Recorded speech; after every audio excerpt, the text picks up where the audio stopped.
ತಮಿಳುನಾಡಿಗೆ ಕಾವೇರಿ ಹರಿಸಲು ತೀವ್ರ ವಿರೋಧ. ಆಗಸ್ಟ್ 13ಕ್ಕೆ ಅಖಂಡ ಕರ್ನಾಟಕ ಬಂದ್, ಕನ್ನಡ ಸಂಘಟನೆಗಳ ಘೋಷಣೆ. ಕರ್ನಾಟಕ ಬಂದ್ನಿಂದ ಪ್ರಯೋಜನ ಇಲ್ಲ, ರಾಜ್ಯದ ಹಿತಾಸಕ್ತಿ ಬದ್ಧ ಅಂತ ಸಿಎಂ ವಿಜಯ್ ಭೇಟಿ ಮುಂದೂಡಿಕೆಗೂ ಮನವಿ. ಸಿಡಬ್ಲ್ಯೂಎಂಎ ನಿರ್ಧಾರಕ್ಕೆ ಎಚ್ಡಿಕೆ ಕೆಂಡ, ನೀರು ಬಿಡಬೇಡಿ ಬಿಎಸ್ವೈ ಸಲಹೆ. ಕೆಆರ್ಎಸ್ ಮುತ್ತಿಗೆಗೆ ಬಿಜೆಪಿ ಯತ್ನ, ಹಲವೆಡೆ ಪ್ರೊಟೆಸ್ಟ್. ಕೊಲೆ ಕೇಸಲ್ಲಿ ವಿನಯ್ ಕುಲಕರ್ಣಿಗೆ ಬೇಲ್, ಶಾಸಕ ಸ್ಥಾನವೂ ಅಬಾಧಿತ. ಸುಪ್ರೀಂನಲ್ಲಿ ಹೋರಾಟಕ್ಕೆ ಯೋಗೇಶ್ ಗೌಡ ಕುಟುಂಬ ನಿರ್ಧಾರ.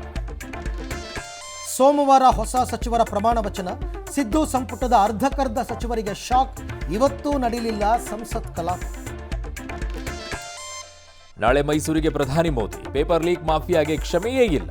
ಪಿಎಂ ಮೋದಿ 4ನೇ ವಿಡಿಯೋ ಸಂದೇಶ. ಶಾಲಾ ಕಾಲೇಜು ಸುತ್ತಮುತ್ತ ಜಂಕ್ ಫುಡ್ ಬ್ಯಾನ್, ಹೋಟೆಲ್ಗಳಲ್ಲಿ ಬಿಸಿ ನೀರು ಕಡ್ಡಾಯ. ಕೆಪಿಎಸ್ಸಿಯಲ್ಲಿ OMR ಶೀಟ್ ಕೂಡ ಡೀಲ್. 19 ವರ್ಷಗಳ ಬಳಿಕ ಕೋಲ್ಕತ್ತಾಗೆ ತಸ್ಲಿಂ. ಸ್ಪೇನ್ ನಗರಕ್ಕೆ ನುಗ್ಗಿದ ವಲಸಿಗರು. ಈಜಿಪ್ಟ್ ಸ್ಪೇನ್ ನಗರಕ್ಕೆ ನುಗ್ಗಿದ್ರು. ಮಹಾರಾಷ್ಟ್ರ ಕಟ್ಟಡ ದುರಂತ 9 ಮಂದಿ ಸಾವು.